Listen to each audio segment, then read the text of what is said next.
Tayo po ay manalangin ng panandali. Thank you, Heavenly Father, for this day. Sa iyo po lahat ng araw, Panginoon, lahat ng pagkakataon. We thank you for thou art gracious to us. Thank you for forgiving us our sins. Thank you for the new life. Thank you for thy Holy Spirit. O Lord, give us understanding of your words that we may walk pleasing to thee.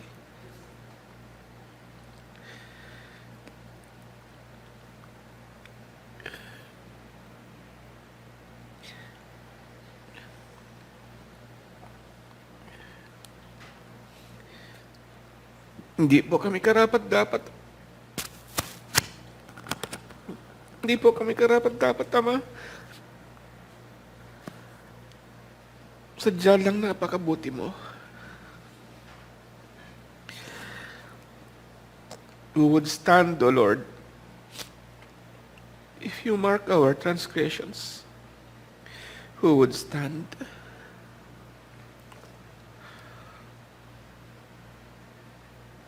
This we pray in Jesus' name. Amen.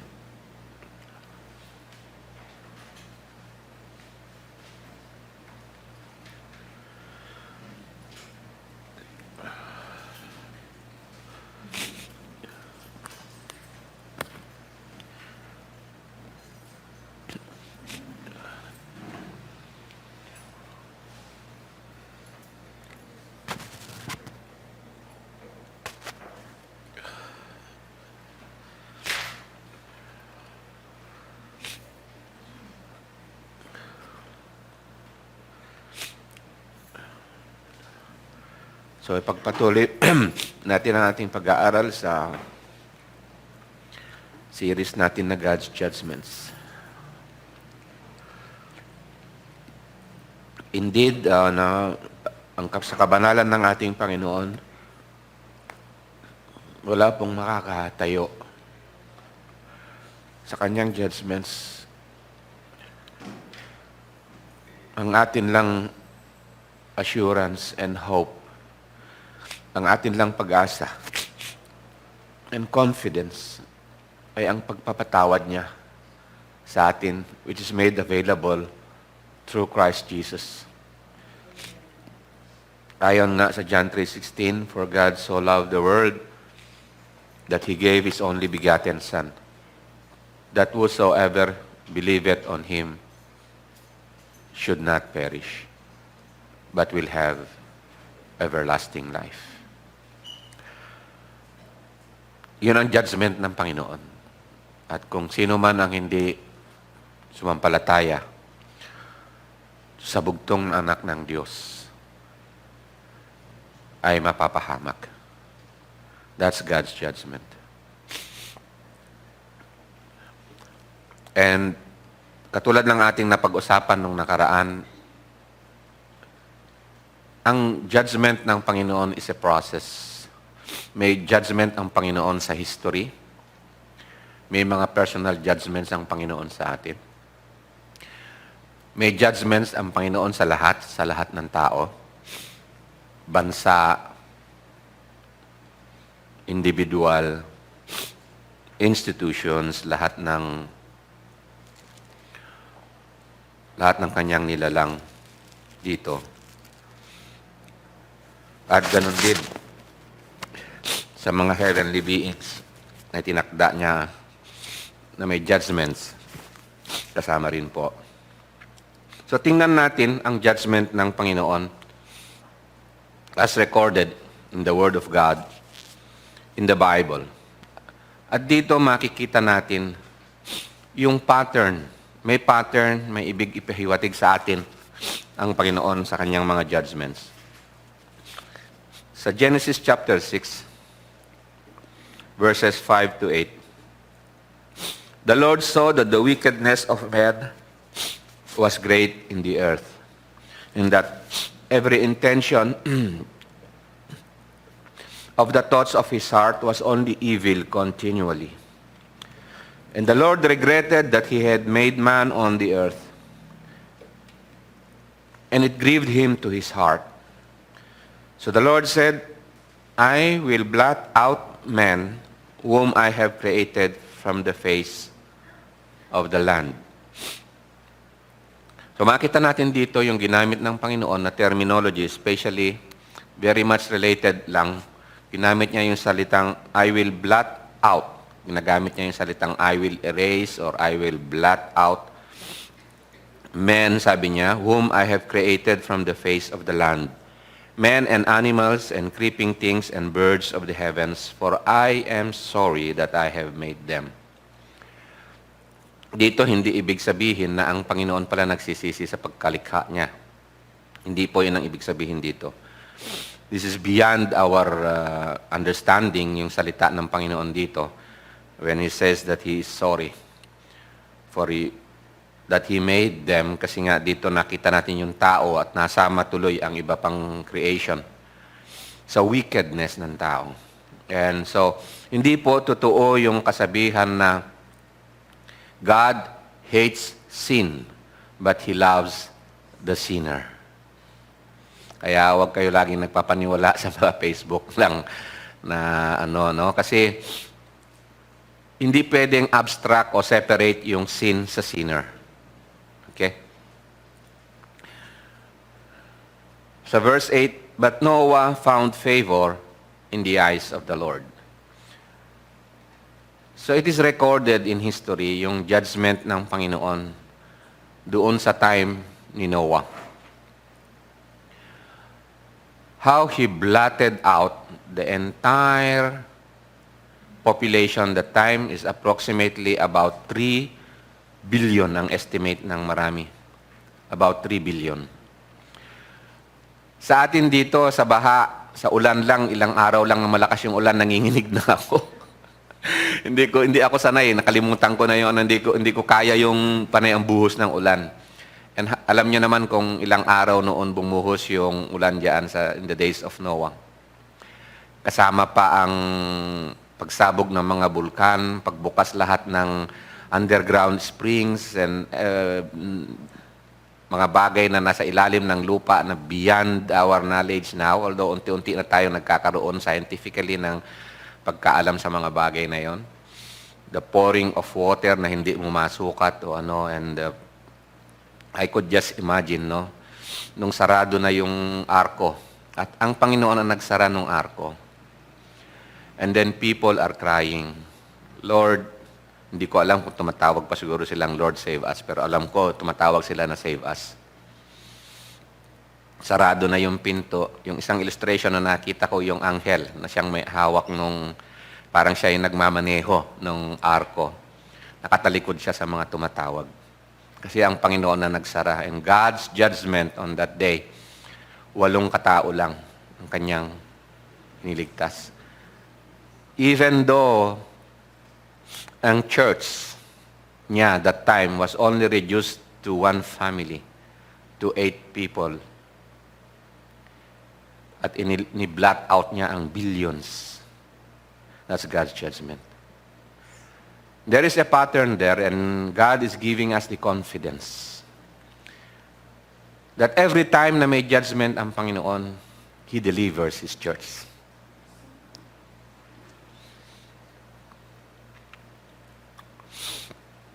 Basahin natin itong excerpt sa sermon ni R.J. Rushton sa Judgment and Salvation. Whenever we pray, Thy kingdom come, Thy will be done on earth as it is in heaven, we cannot, in all honesty and integrity, repeat these words from the Lord's Prayer without realizing that what we are asking for is judgment. I totally agree. Kapag sinasabi natin na Thy kingdom come, Thy will be done. Sa paghahari ng Diyos, dahil Siya ay Diyos, hindi po pwede na walang judgment. And when we say Thy kingdom come, papakita niya talaga ang kanyang paghahari sa righteousness. Judgment is an inescapable fact. Remove judgment from the world, and you ultimately remove everything that makes God, God, and men, men. We cannot save men from crime without punishing criminals, can we? Can you imagine a society in which we say, there shall be no crime, but no one shall be judged, for no one shall be punished for criminal actions? Criminality will have no consequences.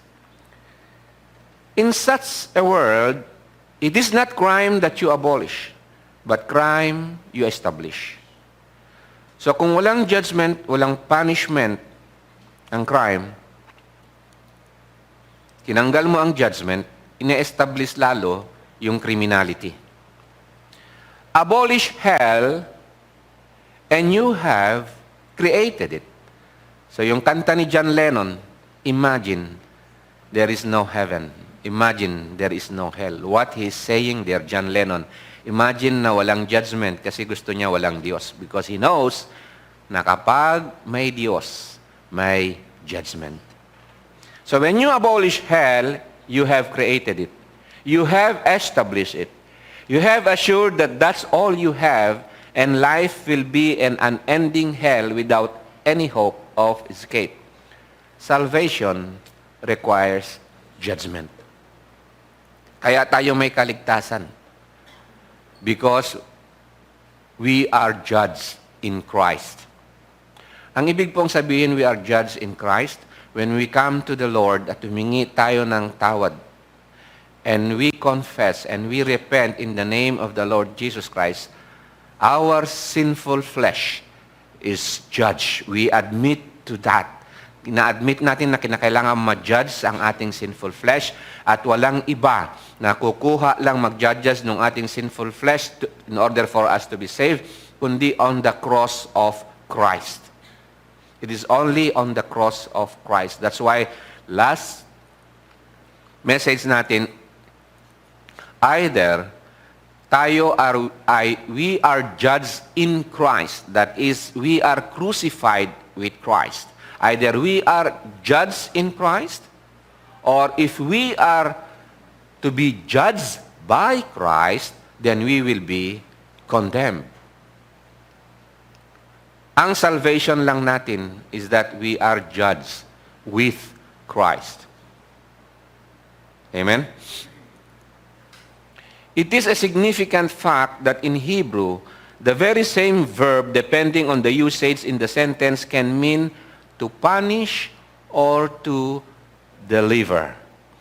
Because how can there be any deliverance without punishment? And how can we be delivered from our sins if there is not judgment or punishment upon our sins? Who the Lord loves, Paul declared, he chastens. And Paul went on to declare that those who are not sons but are bastards, God does not deal with, and we could be sure of nothing else than this, that if there were no judgment in our day and age or in the years to come, that God has then abandoned the world and said. So kung walang judgment, ibig sabihin, parang sinasabi natin na gusto natin na i-abandona ng Diyos ang mundo, at parang sinasabi natin na ganito, let the earth spin off through space and I'm forgetting about it. Sabi ng Diyos, na kung sinasabi natin na walang judgment, let them go on their own misery and create their own hell. I am withdrawing my heaven and hell from them. I am withdrawing my judgment. I am withdrawing from them. And then men would be free to create their socialist hells and dehumanize men and reduce the world to the evil imaginations of their hearts. For salvation requires a judgment. And without judgment, there is no salvation. God is God. That's why there is judgment.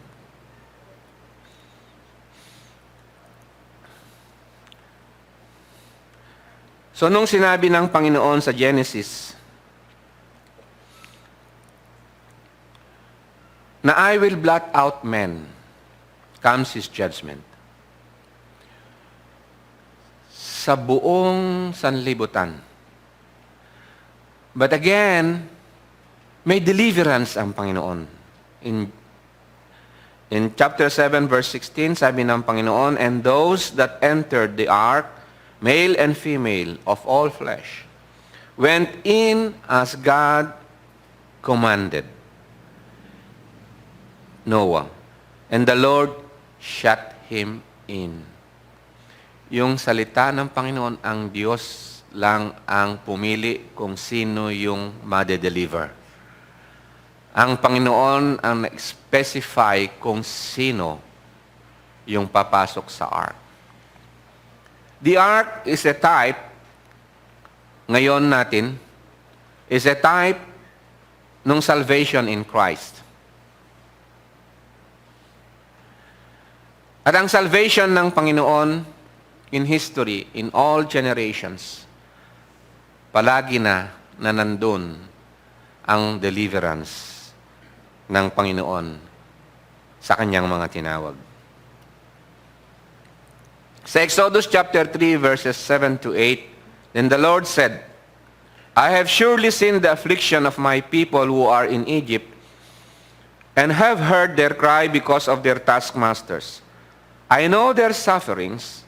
I have come down to deliver them out of the land of the Egyptians, and to bring them out of the land of that land to a good and broad land, a land flowing with milk and honey, to the place of the Canaanites, the Hittites, the Amorites, the Perizzites, the Hivites, and the Jebusites." So nung ginudge ng Panginoon ang Egypt,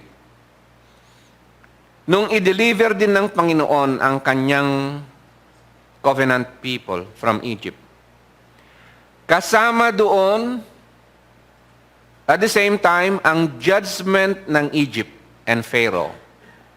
At kasama rin doon ang judgment ng Canaanites, ng Hittites, the Amorites, the Perizzites, and the Hivites, and the Jebusites. Isipin ninyo na yung mga Canaanites, the Hittites, the Amorites, the Perizzites, and the Hivites, and the Jebusites, yun yung lupa na pupuntahan ng Israel. And it's a land flowing with milk and honey.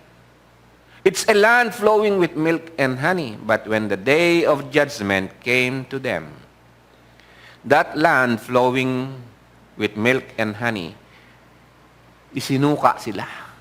And God says, the land will vomit them because of their wickedness. Yung wickedness nila, makikita nyo po diyan sa Leviticus 20, verses 1 to 23. Ilang taon din na pinuno muna ng Panginoon hanggang doon sa, ano yung kasabihan natin sa Tagalog? Pag puno na ang salop, kakalusin na. God has waited hanggang sa, sabi niya, hanggang puno na yung kasalanan ng Canaanites, ng Hittites, ng Amorites, Perizzites, Hivites, and the Jebusites. Pakaganda ng lupa nila. Pero ang sabi ng salita ng Diyos, that land will vomit them on their judgment. And at the same time, sa judgment ng Panginoon, deliverance ng kanyang mga tinawag from Egypt hanggang dun sa Promised Land. Again, itutuloy ko po yung basahin. Hindi ko po kayang pigilan, kundi basahin to sa napakalinaw po kasi ng pagkakasabi sa mababang salita lang. Yung sinabi ni R.J. Rostoni dito sa Judgment and Salvation na kanyang na-preach. "There is no hope for us tomorrow if there is no judgment on the present order." Ang judgment ng Panginoon, kahit yung reward ng kanyang mga tinawag, dito pa lang, mararamdaman mo na. Dito pa lang. Ngunit ang judgment ng Panginoon, process yan hanggang pupunta doon sa final judgment. At dito, historically, habang nag-judge ang Panginoon, ipinapakita niya sa kanyang salita, He's glorifying Himself, at pinapakita niya rin sa kanyang mga tinawag na sa pattern ng kanyang judgment, merong deliverance. Amen? God is gracious. Napakabuti niya. We don't deserve. It's only His mercies. There is no hope for a Christian order in the years to come unless anti-Christian order be judged and smashed. Mababasa niyo yan sa book of Daniel. There was a stone cut without human hands. At tinamaan niya yung napakalaking rebulto and he smashed it to powder.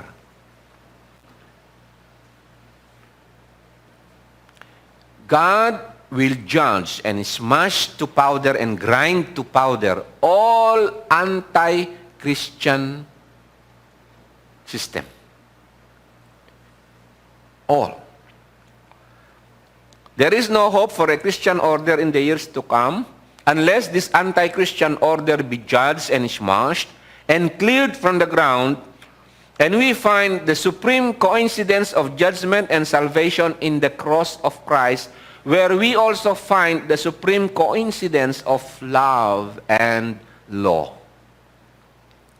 In the cross, we stand judged. It is our sins that were laid upon Christ and there nailed to the cross, that Jesus Christ is our representative, overthrew the power of sin and death, and arose from the dead. We share in that salvation, His victory over sin and death. We cannot accept salvation if we reject judgment. Kaya nga yung good news, yung gospel is repent, for the kingdom of God is at hand. Why repent? Because for sure, may judgment ang Panginoon. For sure. In order to save us from this evil generation, God must judge it. Di ba, naghihimutok na kuminsan ang ating mga damdamin. Pag nakikita mo yung mga corruption, yung wala man lang ang tao sa paggawa ng masama, mula maliit hanggang malaki. At tayo nakikita rin natin kadalasan yung mga nagagawa nating mga kasalanan. At sabi natin, paano kaya magkaroon ng magandang sistema? Nagpatrabaho ka lang, nagpakarpintero ka lang.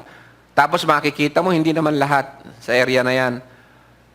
Mamaya, ibinulsa na yung ilang pako. Inuwi. Nagpatrabaho ka, dinaya yung oras. Nagpatrabaho ka o kuminsan kasama pa mga Kristiyano doon. Makita mo hindi faithful sa kanyang duty. So sabi mo, you are depressed na nafu-frustrate ka, bakit ganito, bakit walang mabuti. Sana yung kahit hindi ka na nakatingin, nakarest ka kasi mabuti. See, meron tayo niyan We cannot escape from it. Okay? So sabi rito, para maligtas tayo dito sa evil generation, God must judge it. He must destroy it if He is to remain God. And we must move in terms of this reality. Yun po ang katotohanan. Kaya dun sa mga pinag-aralan natin noon na reality. Opposite nung reality is illusion. Hallucination, ika nga yata dun. Ang sinabi dun. Illusion. No judgment, no salvation. It's that simple. No judgment, no salvation. But we can carry it one step further. No judgment, no God. The fact of judgment in history is one of the clearest indication that God is God. And if there were no judgment in history, there would be no progress in history. Men would remain precisely in their condition and never change if there were no consequences to sin, if there were no judgment upon it.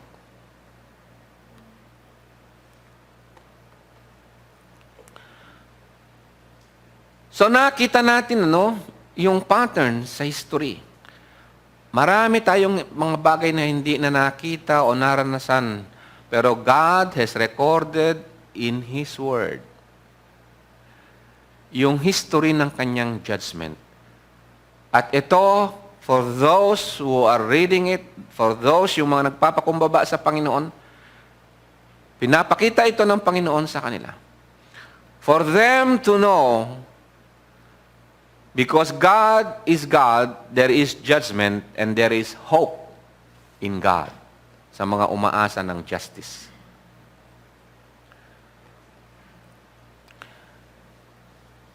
Sa 2 Peter chapter 2 verses 1 to 9, basahin natin. But false prophets also arose among the people, just as there will be false teachers among you, who will secretly bring in destructive heresies, even denying the master who bought them, and bringing upon themselves swift destruction. And many will follow their sensuality, and because of them, the way of truth will be blasphemed. Di ba sa gobyerno, galit na galit tayo dahil may corruption, may ganito, may ganyan na evil. Sabi rin ng Panginoon, even doon sa religious world, and even sa so-called Christians or Christianity, God will bring swift judgment sa mga sumisira sa katotohanan, mga false prophets, false Christians. They bring destructive heresies. So God's ang judgment ng Panginoon sa kanila, God will bring upon them swift destruction. Verse 2, many will follow their sensuality. So God is talking here about sin. Yung mga false teachers na ito, malamang ang sinasabi nila is all right to sin. Even I walk, sabi nga ganun, even if I walk in the wickedness of my heart. Kahit na ako ay lalakad ng walang repentance, sabi ganun, there is no judgment. Kaya yun sa Proverbs, yung sabi after na makagawa ng kasalanan yung tao na yun para lang kumain na pinunasan lang, wala na. Wala ang hindi siya nag-grieve, hindi siya nagsisisi sa harap ng Panginoon sa kasalanang ginagawa niya.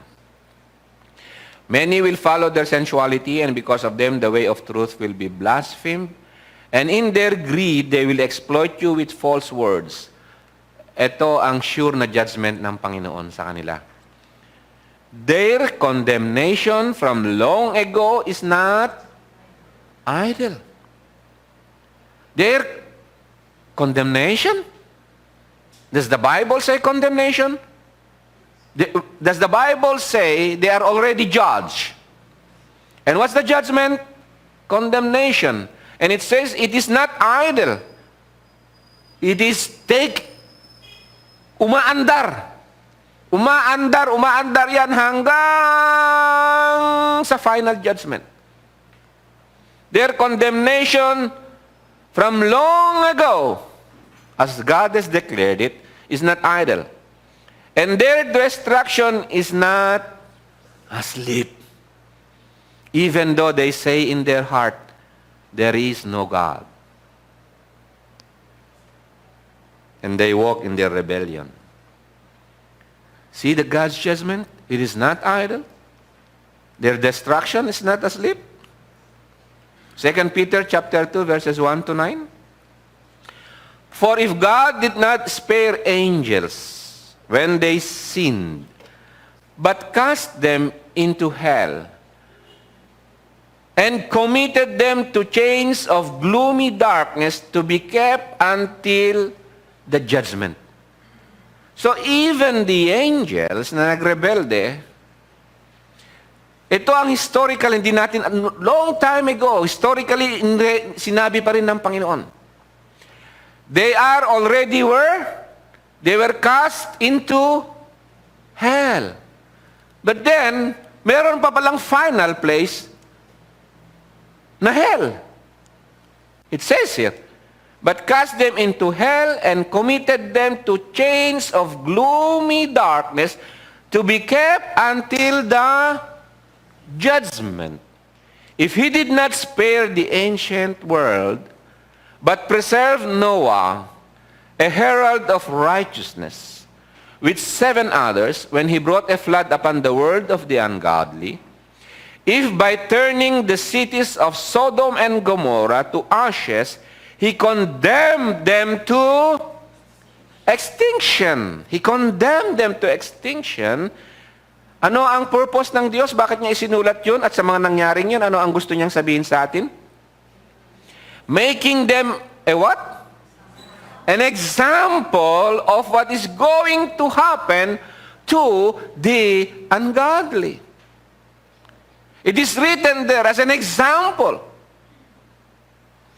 So that when we want to know God, our God, because He is God, there is judgment.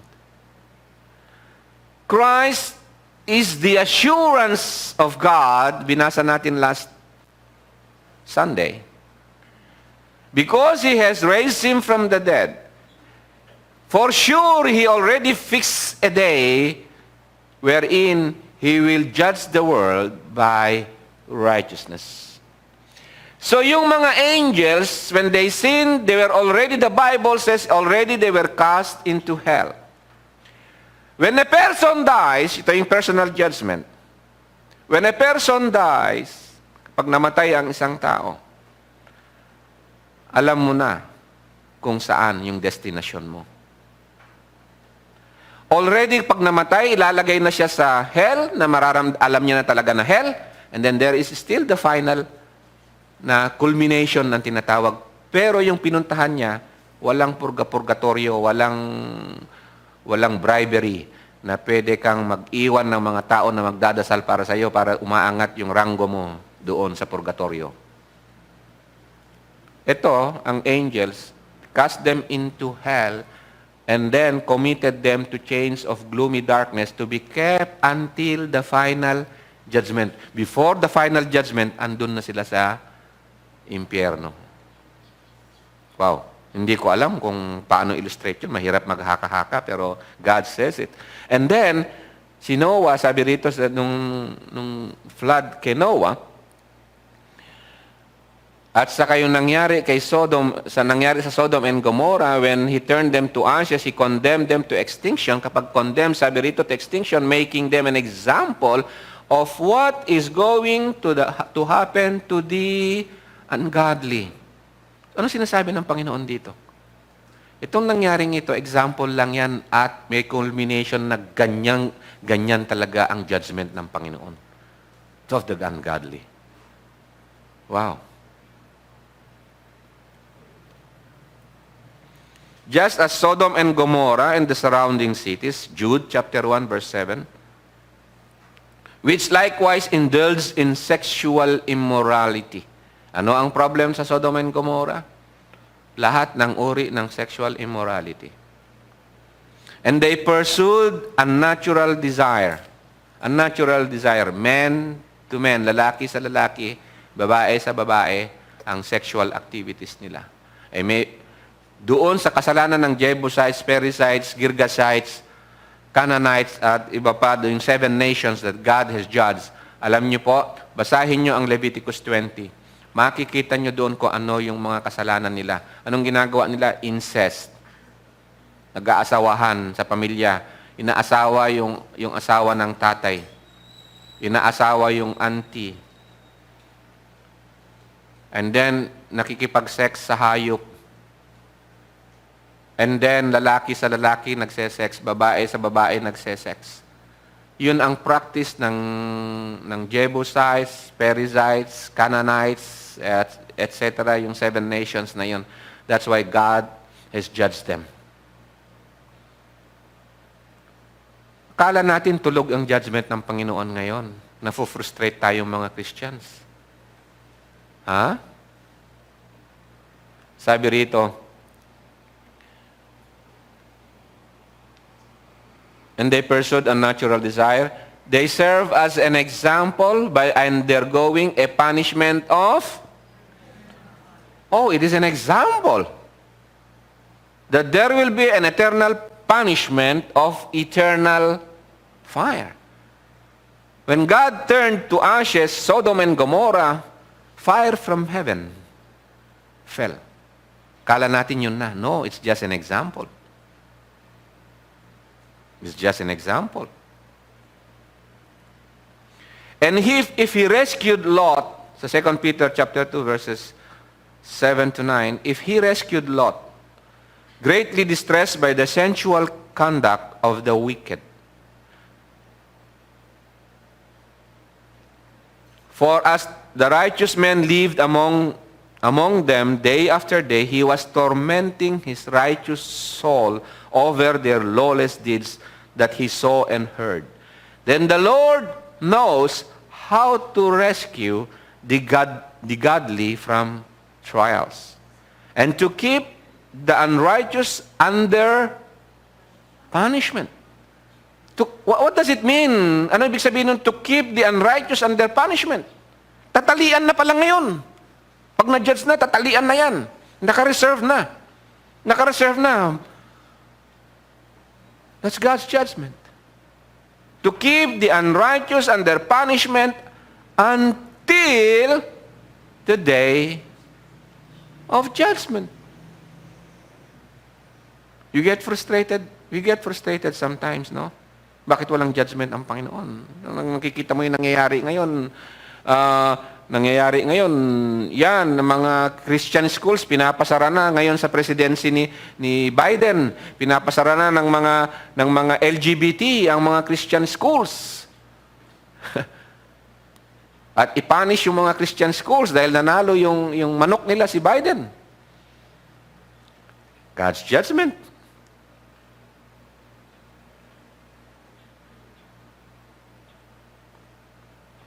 And that is, God is keeping them under punishment, reserved for the day of judgment. So on that day of God's final judgment, ang sinasabi po ng Panginoon, ito ay kanyang kahatulan. And that you can read in the book of Revelation. Bakit na-title yung book, the last book, na the book of Revelation? In the first place, hindi lang talaga siya title ng isang book. Yung book na yun is the revelation of Jesus Christ. Ano yung ipinapahayag doon? It is Jesus Christ revealed, King of kings and Lord of lords, and He will judge and sit on the great white throne, and He will judge all. Amen? Makikita nyo ang kanyang judgment sa book of Revelation. That's why tinawag na the revelation of Jesus Christ. And Jesus Christ, He walks in the midst of the 7 golden lampstands. At sinasabihan niya ang kanyang mga anak dun sa 7 churches. Some of you will die. Some of you, sabi niyang ganun, you have to repent. Yung iba sa inyo will be disciplined. Yung iba sa inyo, wala kayong care sa inyong sa inyong pagkakatawag. So ginigising niya sila. Dinidisiplina niya. Yung iba, sinasabihan niya yung assurance at sinasabi niya sa lahat yung assurance ng kanyang judgment and salvation. So doon sa halos malapit na sa last chapters ng Revelation, may ipapahayag doon ang final na judgment. Okay, so we read sa Revelation chapter 20, verse 10. Dito, makikita nyo dito, no? Ang judgment ng devil. Okay? Sino lang ang may karapatang mag-judge sa devil? ang Panginoon. The devil cannot save himself. He cannot save himself. Amen? Sa kaka-accuse niya, siya yung condemned na. He cannot save himself. He's not God. Amen? God is God alone. The devil, Satan, is not God. He is judged and condemned by the Lord. Amen? Revelation 20 verse 10, and the devil who had deceived them was thrown into the lake of fire and sulfur, where the beast and the false prophet, nabasa natin kanina, yung mga false teachers, yung mga nagpapahayag ng kasinungalingan, religious man o hindi, na nagpapahayag ng kasinungalingan, yung mga enemies of the cross of Christ, where the beast and the false prophet were, and they will be tormented day and night forever and ever. Final judgment. Sinulat na yan ng Panginoon, walang mintis yan. Yan ang gagawin ng Panginoon. So ngayon pa lang alam na natin, sinasabi na natin ng ating Panginoon, ano ang mangyayari dun sa devil. You do not, kaya sinasabi ng Panginoon to, do not fear the devil. But fear him, the Lord, fear the Lord who has the power to cast into hell. Amen? Pero sa Revelation 20, makikita nyo dito, bago pa pala yung devil, sino na ang nauna sa hell, sa lake of fire? Yung the beast and the false prophet. Amen? We will not come into specific na mga detalye niyan, pero ang nais ko lang sabihin sa inyo, ang beast and false prophet is anything outside of the Lordship of Christ. Anything outside ng salvation in Christ. Anything. Sistema, arts, philosophy, any kind ng endeavor ng tao o tao na hindi napasailalim sa Lordship and saving grace ng Panginoong Jesus. Anything.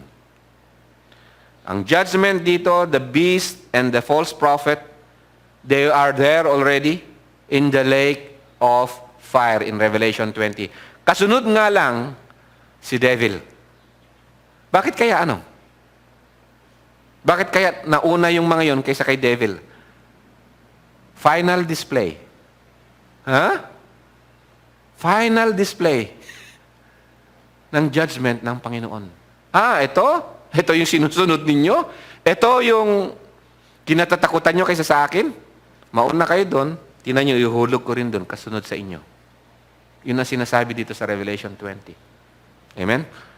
Kaya nga sa Revelation 19 verse 20, makita natin dito, the beast was captured, and with it the false prophet, who in its presence had done the signs by which he deceived those who had received the mark of the beast, and those who worship its image. These two were thrown alive into the lake of fire that burns with sulfur. Ano yung lake of fire that burns with sulfur? Yun ang final judgment ang hell.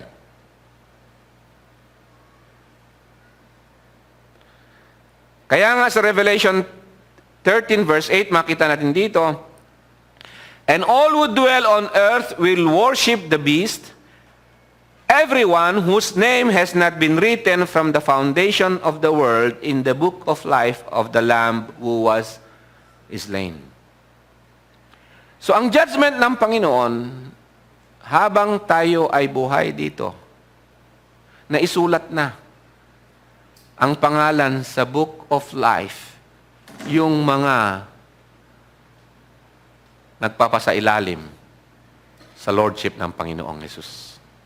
Those who obey, those who trust the Lord, those who are humble in the Lord, those who are meek in the Lord, those who are faithful. Yung mga sabihin na lang natin for the sake of argument, yun talagang na-regenerate, yung tinawag talaga. Merong fake na faith. We are talking here about faith, yung may mga faith that produces works. So, ibig sabihin, yun ang totoong faith. Pero meron yung religiosity na sinasabing may faith, pero hindi nagmamanifest talaga yung life na kaloob na galing lang sa Panginoon. So, it's fake. It's not faith. And dito, those who are written in the book of life, ito yung mga anak ng Diyos na lumalakad sa kalooban ng Diyos, sa pagkakatawag ng Diyos. Hindi sila yung andito lang sa church, religious lang, mananatili lang, makikinig lang, and then lalabas na, wow, religious, feeling religious. Pero hindi ipinapamuhay yung salita ng Panginoon. Hindi buhay sa Kanya yung mga salita ng Panginoon. So, ang judgment ng Panginoon dito, yung mga nasulat sa book of life, kaya sabi rito, they will not worship the beast. Yun ang ibig sabihin ng faith with works. They will not worship the beast. Only those who are not written in the book of life, sila lang ang sasamba doon sa beast. So, I am not worried sa mga Christians. I am not worried at all sa mga those whose names are written in the book of life na sila ay baka sasamba sila sa beast or in the image of the beast. Amen? I'm not worried because Christ in us, Christ in them, dun sa mga tinawag ng Panginoon, will not allow nasasamba sila. By the grace of God, nasasamba sila sa beast o sa image ng beast. Okay? Kasi sabi nga rito, sa Ephesians chapter 1, verse 3 to 6, ang sinabi rito kanina, balik ko ulit, sa Revelation 13, na there is a book of life of the Lamb. Bakit kaya sinabi of the Lamb who was slain? Kanina, yung kinanta natin kanina, I cannot come into the presence of the Lord except by the blood of the Lamb. Kaya nga, dito it's very important. The book of the life is very much related sa work of Jesus Christ on the cross. Blessed be the God and Father of our Lord Jesus Christ, Ephesians chapter 1, verses 3 to 6, who has blessed us in Christ with spiritual blessing in the heavenly places, even as He chose us in Him before the foundation of the world. In Revelation 13, verse 18, ulit natin, yung book of life was written before the foundation of the world. In Ephesians, sabi rito, verse 4, even as He chose us in Him before the foundation of the world, that we should be holy. Ito yung works ng cross of Christ. Ito yung works ng Panginoong Hesus sa life ng believer. The new man, Christ in us, the Holy Spirit in us. Ito yung gagawin niya na works sa atin that we should be holy and blameless before Him. In love, He predestined us for adoption to Himself as sons through Jesus Christ according to the purpose of His will. What? To the praise of His glorious grace with which He has blessed us in the Beloved. That praise, sabi nga natin noon, that praise, you will shout it to the top of your lungs on the day of judgment. Magpupuri ka talaga sa Panginoon. Kulang pa kadalasan ang mga Kristiyano sa pagpapasalamat sa Panginoon na sila ay nireserve na, nakasulat na ang kanilang buhay sa book of life of the Lamb that was slain. Kulang ang pagpapasalamat nila. Mas tinitingnan pa nila yung sarili nila. Ang importante ang kanilang sarili, hindi yung salita ng Panginoon, hindi yung buhay na kaloob ng Panginoon, hindi ang Panginoon nakikita nila. So, hirap na hirap pa kung minsan sa church kung paano sila i-convince that they work for the work of the kingdom of God. Not for themselves. Kasi kapag tayo ay mamatay, harap na tayo doon. Amen? Sa Kanya tayo o hindi tayo sa Kanya. Dito, kalakasan mo pa, pwede mo pang minsan-minsan i-deny ang Panginoon, hindi mo ba binibigay yung buong puso mo sa Kanya? In obedience, in faithfulness sa Panginoon.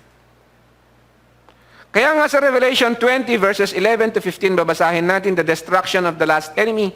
And I saw a great white throne and him who was seated on it. From his presence, earth and sky fled away. Nothing will stand sa presence ng Panginoon. Yun lang, iimbitahin niya. Alam niyo, meron akong i-share sa inyo na napaka-importante na illustration. Sa kaligtasang kaloob sa atin ng Panginoon, that we come into the presence of the Lord, even sa ating gathering, na ito sinabi ng Panginoon, we come into His presence every Sunday. He's a great King. He is King of Kings and Lord of Lords. And I remember doon sa book ni Esther, na kung saan yung hari doon, even the queen, hindi pwedeng basta-basta pumasok sa court ng king nang wala mo ng appointment na approve ng king na pumunta. We did not come into this salvation ng Panginoon by ourselves. Hindi tayo pumasok ng ganun lang by our own will. We are invited. Kung hindi ka invited, hindi ka pwede doon sa presensya ng king. Presidente, si mayor, o kung sino po man dito. Kaya ngayon ba, may mga sanay na sa appointment. Kung walang appointment, hindi entertain. Siya ang nag-invite. Siya ang tumawag. And when He calls, when He calls, it's not an ordinary call. It is the voice of the King. Come. Come. Come to me. All authority under heaven and on earth, wala nang mas makapangyarihan pa kaysa sa boses na yun. Pupunta ka. And that word is so gracious. Yung pagkakatawag niya sa iyo, mangyayari yan sa katotohanan. Amen? It's the grace of God. That's the grace of God. In Titus chapter 3, it says, when He calls us, that grace will teach us, will lead us to walk doon sa will ng Diyos. So we did not save ourselves. We were saved because we were called, invited by the King into His presence. Mercy. Amen? What a mercy. What a good God. Tayo-tayo lang, uninvited. We cannot stand in the presence of God.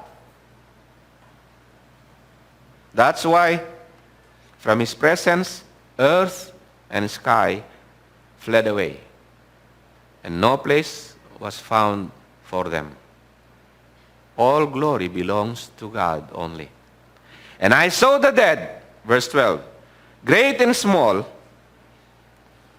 standing before the throne, and books were opened. Then another book was opened, which is the book of life. Ano yung book of life na yun sa Revelation 13? Book of life of the Lamb that was slain. At meron pang ibang books that were opened. It's the Word of God. Amen? The revealed Word of God. And the dead were judged by what was written in the books. The dead were judged by what was written in the books. Ano ba nakasulat sa libro? For all have sinned and come short of the glory of God. At ang sabi ng Panginoon, you shall surely die kung kakain ka ng bunga ng rebellion against God.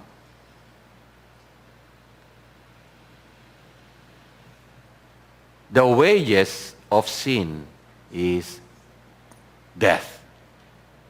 Okay? Now, I want you to see something in here. Sa paghuhukom ng Panginoon into condemnation, ano makikita natin? Let us continue, and then we will come back to here. I just want you to see na dito sa judgment ng Panginoon, there are books open, and there is the book of life. Bakit kaya kasama doon ang book of life? Dito sa the destruction of the last enemy. Bakit kaya? Tuloy natin. Verses 13 to 15. And the sea gave up the dead who were in it. Death and Hades gave up the dead who were in them. And they were judged, each one of them, according to what they had done. Then, death and Hades were thrown into the lake of fire. This is the second death, the lake of fire. The second death, final. And if anyone's name was not found written in the book of life, he was thrown into the lake of fire. This is the security ng mga believer, the faithfulness of Christ. In the faithfulness of Christ ng pagkakatawag sa atin, yung mga written in the book of life of the Lamb who was slain from the foundation of the world, and whose names were written in the book of the Lamb from the foundation of the world, they were not judged to be condemned. They are there to witness God's final judgment on death. Kaya nga, yung death and Hades were thrown into the lake of fire. Amen? Wow! Those who were written in the Lamb's book of life were not condemned into the lake of fire. They are, in a way, sa pattern na nakita natin kanina, they were delivered from that great judgment. From second death. At sino yung nanganganib doon sa second death? Sino? Those who were judged by the revealed word of God, who were not written in the Lamb's book of life. And what was displayed there, doon sa nabasa natin, basahin uli natin sa verse 14. Death and Hades were thrown into the lake of fire. Death was judged and defeated. Amen? Wala nang effect yung death, even eternal life, doon sa mga nakasulat sa Lamb's book of life. Whose book of life? Tingnan natin ulit. Whose book of life?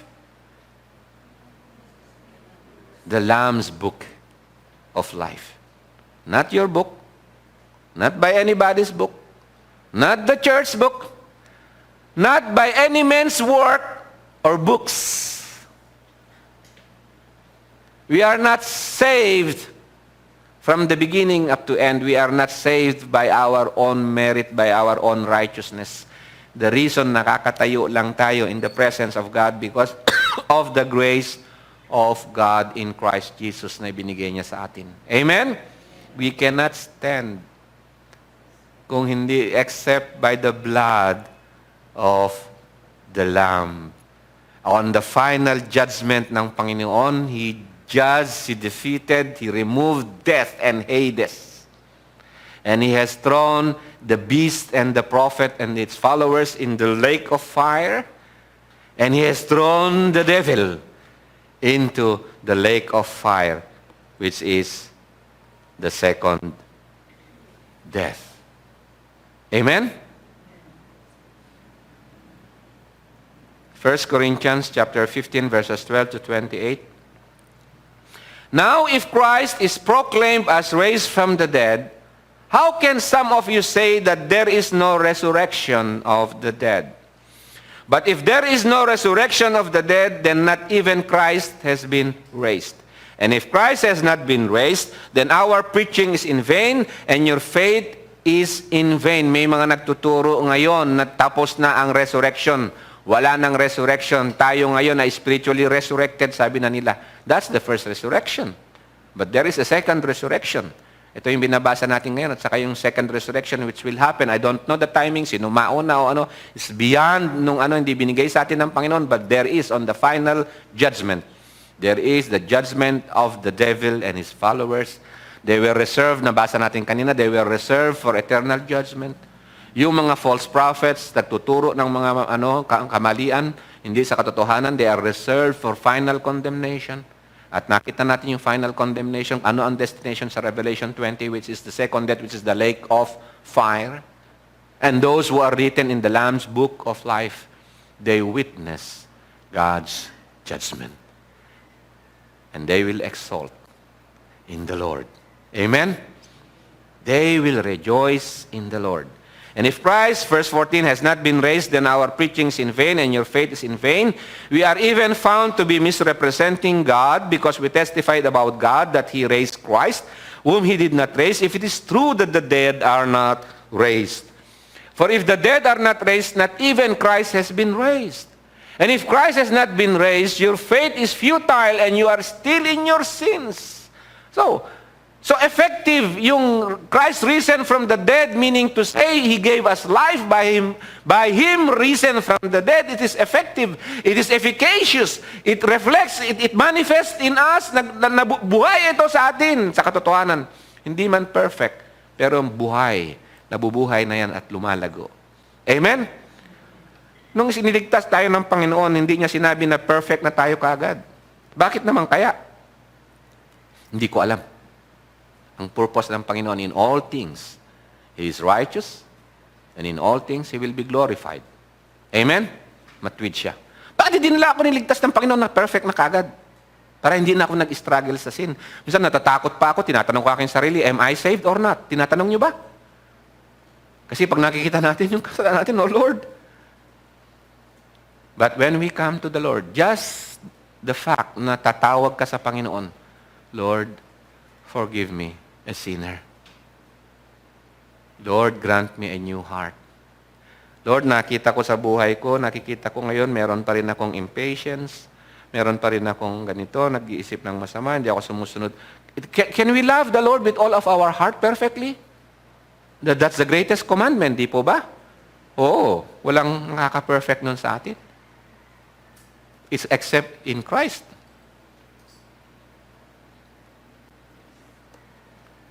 Hindi pasado yung mga gawa natin. Amen? So, sabi rito, verse 18, then those also who have fallen asleep in Christ have perished. If Christ has not been raised, and your faith is futile, and if you are still in your sins. Kaya sa verse 19, sabi niya, if in Christ we have hope in this life only, we are of all people most to be pitied. Ano sinasabi rito? Hey, ang hope natin hindi lang dito, meron dito, at finally, buong-buo yung hope na yan na marirealize on the day of judgment. Amen? But in fact, Christ has been raised from the dead, the first fruits of those who have fallen asleep, for by a man came death, by a man has come also the resurrection of the dead.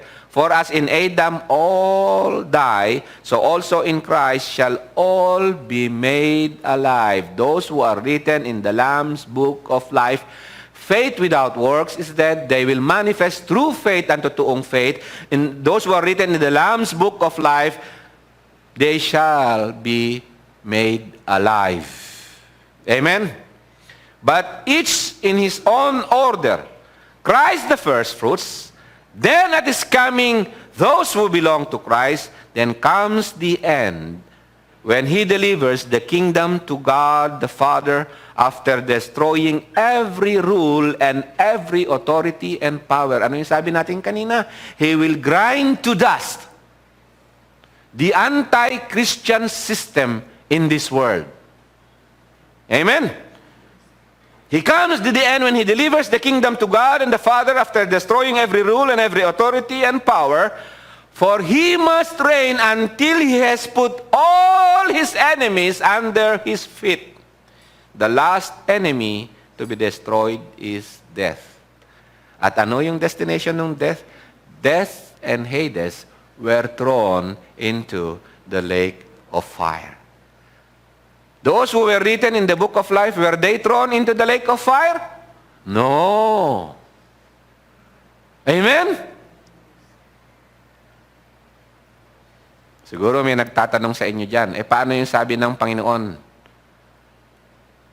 That if, ang sabi ng Panginoon, He who overcomes, Revelation chapter 3, ba yun? He who overcomes, I will never, sabi niya, erase his name from the book of life. Ano ibig sabihin nun? That's a wonderful promise ng Panginoon. Because in Christ Jesus, by the blood of the Lamb, ang victory natin nasa Panginoong Yesus. So we overcome. At ang sinasabi ng Panginoon doon is yung tinatawag sa Greek, I researched sa ilang scholarly works diyan, yung expression na I will not erase. Yun ang tinatawag na assurance ng faithfulness ng Panginoon. Yun ang tinatawag na double negative. I will not, never, it's a negative. Erase is a negative word. So when it says two negatives, surely it's not gonna happen. Yun ang ibig sabihin. Amen? So it's a promise of God that our names, those who are in Christ, in the Lamb's book of life, their names will not be erased from the book of life. Not by their works, but because it's God's promise. Amen? It's God's promise. So sabi dito sa verse 26, the last enemy to be destroyed is death, for God has put all things in subjection under His feet. But when He says all things are put in subjection, it is plain that He is accepted who put all things in subjection under Him, and all things are subjected to Him, then the Son Himself will also be subjected to Him who put all things in subjection under Him, that God may be all in all. Baka ang iniisip nyo dito, oops, si Christ, nawala na. Ang God na lang lahat. Ang sabi ng Panginoong Yesus, that they may be one as we are one. Sa Ephesians, nabasa natin kanina, Christ is all in all. Ibig sabihin din, God is all in all. Amen? Wow! That's why yung mga na kay Christ, they will all glorify in God. For God so loved the world that He gave His only begotten Son. You cannot separate God the Father from the Son. And you cannot separate God the Holy Spirit from the Father. Because ang Diyos natin ay iisa. The Father, the Son, and the Holy Spirit. God the Father is God. God the Son is God. God the Holy Spirit is God. Three persons in one being. Amen? And victory belongs to Him because God is God, recorded at sinabi niya ang kanyang judgments. When there is judgment, there is deliverance. When there is judgment, there is salvation. On that great day of judgment, you will see the great salvation of God. And those who are written in the Lamb's book of life, they will exalt beyond measure pagpuri sa Panginoon. God is God. Purihin ang Panginoon. God bless.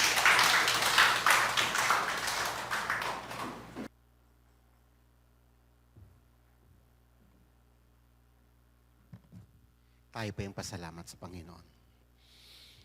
Purihin ka, Ama, sa iyong mga katotohanan. Salamat sa iyong pagtuturo sa amin, sa patuloy mong pagpapalago sa amin.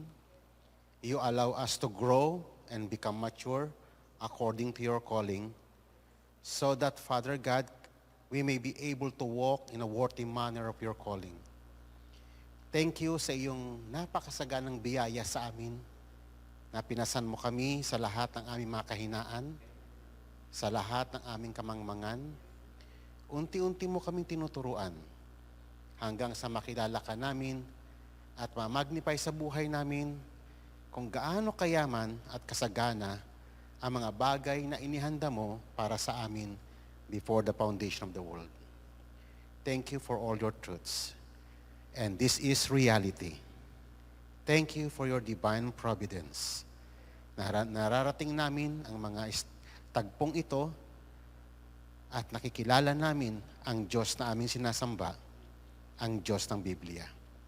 Ama, nawa ang mga katotohanan ito ang mag-inspire sa aming mga puso na patuloy ka naming paglingkuran, alayang ka ng aming mga pasasalamat sa lahat ng aming mga kaloob, sa aming mga ginagawa. Ito ang maging inspirasyon namin kahit sa pang-araw-araw naming buhay, sa pagpapalaki namin sa aming mga anak, sa aming mga negosyo. Doon kami nakatingin, Panginoon, sa iyong eternal security, sa iyong wondrous work, sa finished work ni Christ sa cross, sapagkat doon nakaangkla ang aming buhay na pag-asa, kami at ng aming sambayanan. Salamat sa lahat ng tinanggap namin sa iyo sa araw na to. Purihin ang banal mong pangalan. Dakilain ka, Ama. In Jesus' name, Amen. God bless you all. What God